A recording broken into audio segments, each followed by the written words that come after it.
Bienvenidos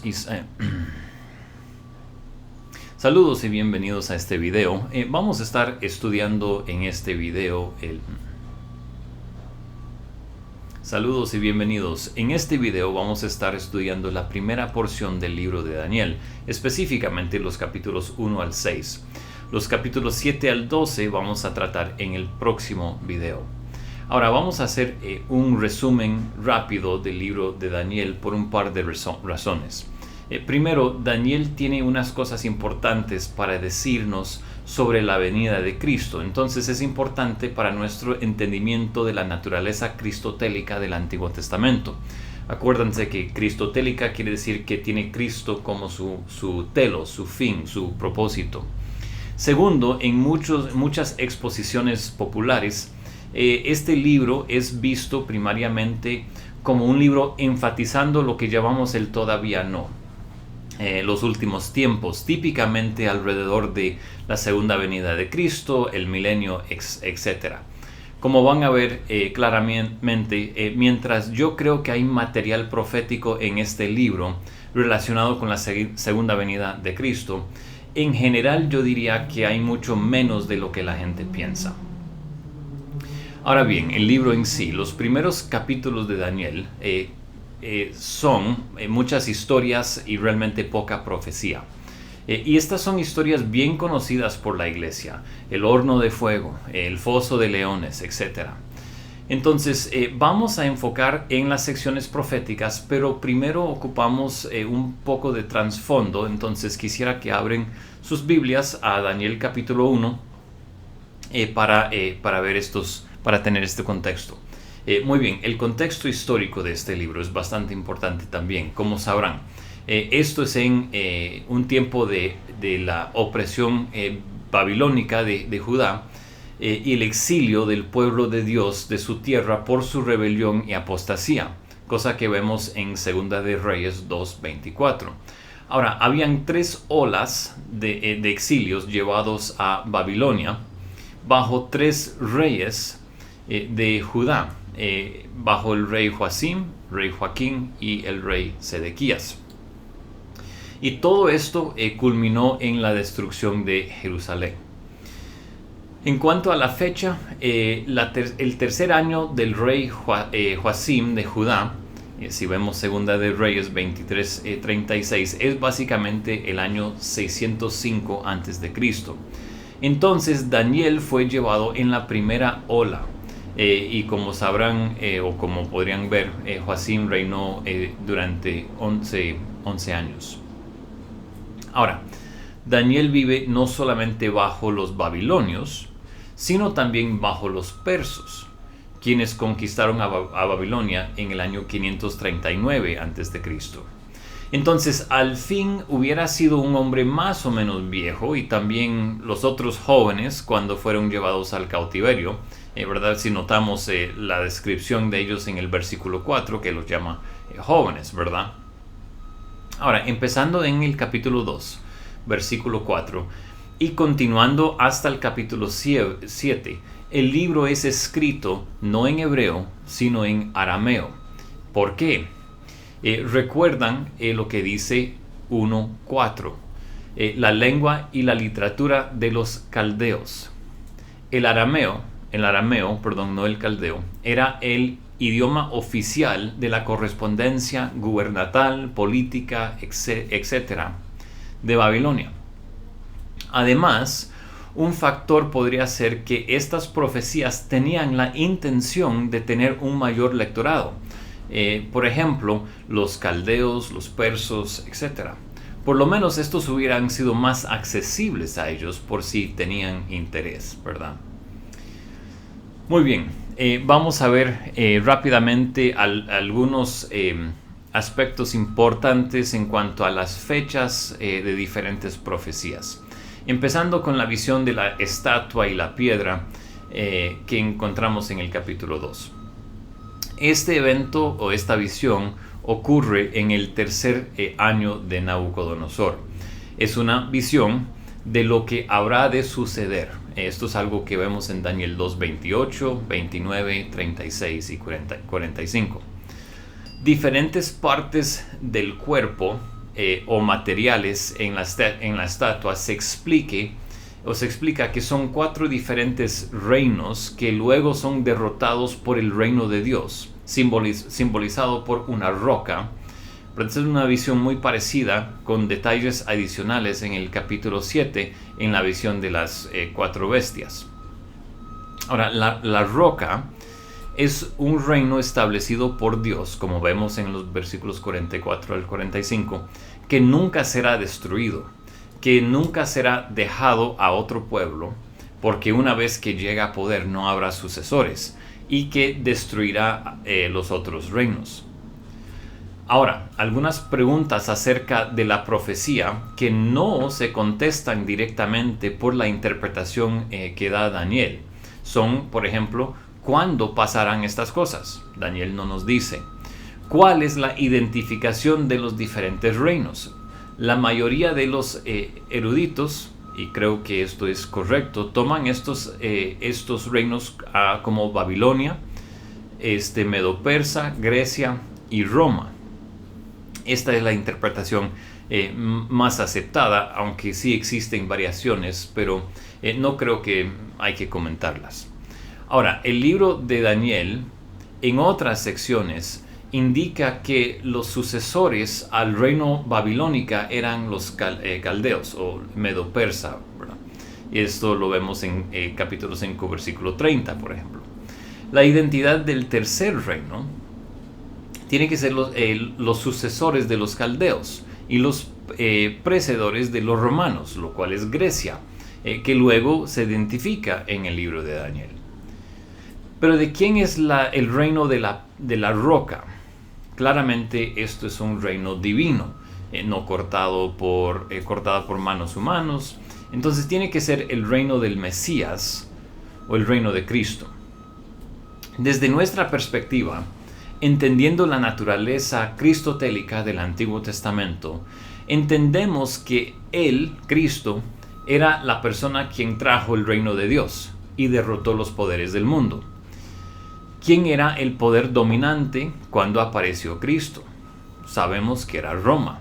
Y noten que la roca pegó los pies, o sea, el cuarto reino.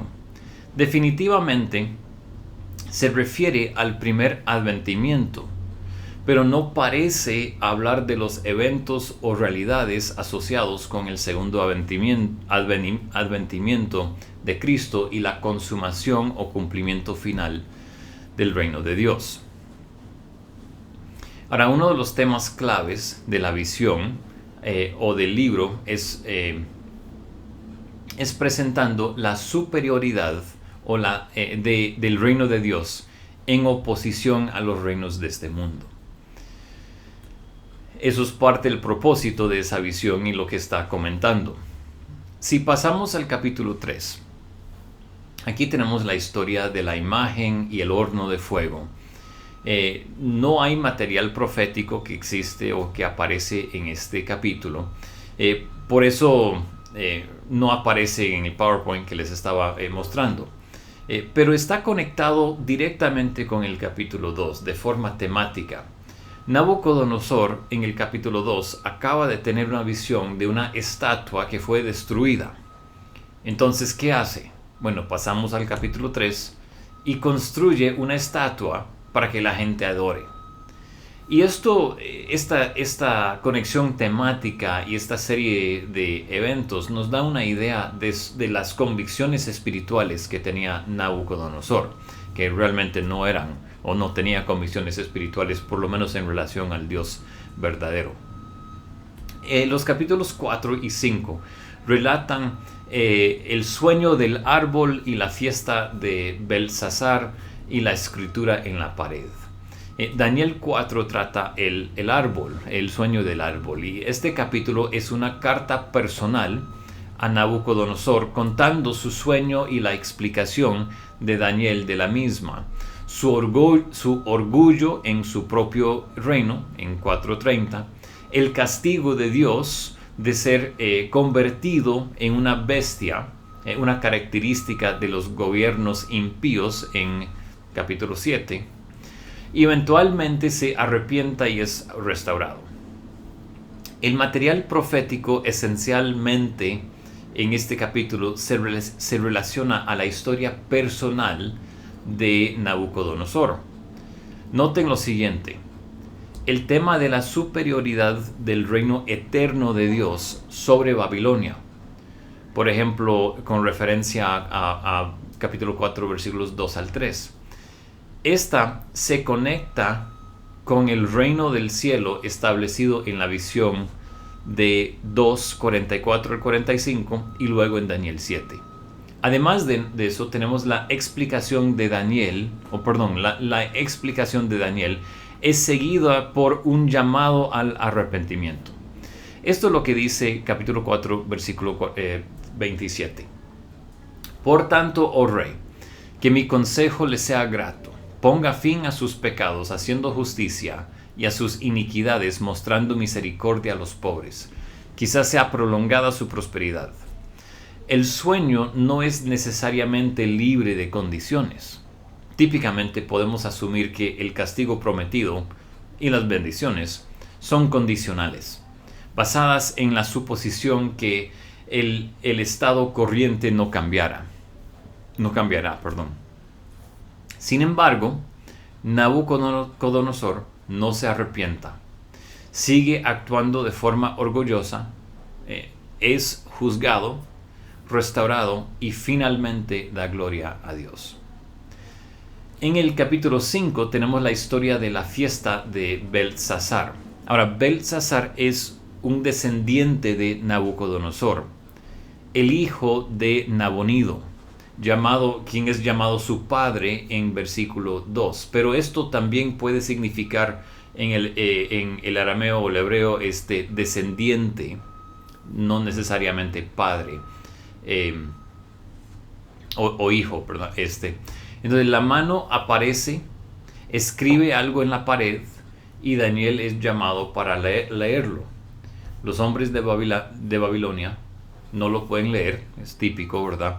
Pero Daniel sí lo puede leer. Recuerden el énfasis de su habilidad en capítulo 1.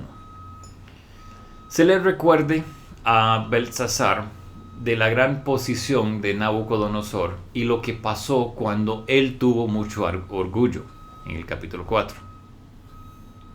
Y demuestra a Beltsasar que él sabía esto, pero no se humilló. El versículo 23 dice: sino que se ha ensalzado usted contra el Señor del cielo. El significado de la inscripción es juicio. Y según versículo 30, Beltsasar es matado esa misma noche. Entonces es una profecía de juicio inmediato sobre Babilonia, hablando de su derrota inminente por los caldeos. Los capítulos posteriores tratan eventos que toman lugar durante el reino de Beltsasar. Entonces el libro no es estrictamente cronológico en ese sentido. Luego en Daniel 6 tenemos la historia famosa de Daniel en el pozo de leones. Aquí tampoco hay material profético, entonces no aparece en el PowerPoint que les mostré más adelante, más antes. El libro cambia de carácter después del capítulo 6. Hasta este punto ha sido esencialmente cronológico en la historia que está contando. A partir del capítulo 7 en adelante empezamos a volver en el tiempo a épocas o tiempos anteriores y hay ciertos saltos que hace el libro y ya no es tan cronológico. Los capítulos 1 al 6 son mayormente narrativa, con unas cuantas profecías, mientras capítulos 7 al 12 son básicamente visiones proféticas. Además, el carácter de las visiones cambia de forma dramática. En los capítulos 7 al 12 son más difíciles, más miedosos y más apocalípticos, por decirlo. Sin embargo, no son tan oscuros como a veces se piensa. Si uno enfoque en la idea principal. Ahora, he señalado que he señalado esto en nuestra discusión de los principios de la interpretación para los libros proféticos. Entonces, lo que podemos ver para resumir esto es que, como dije, muchos piensan que las profecías del libro de Daniel tienen que ver mucho con la segunda venida de Cristo. Y mientras yo sí creo que hay algunos que pertenecen a esa categoría, los primeros 6 capítulos no tienen tanta profecía como a veces creemos. Y la profecía que existe ahí, como hemos visto, tiende a ser profecías más relacionadas a reinos de Babilonia o el reino de Babilonia en sí. Espero que esto les haya ayudado. En el próximo video retomamos este tema, empezando con el capítulo 7 del libro de Daniel para tratar las profecías. Muchas gracias.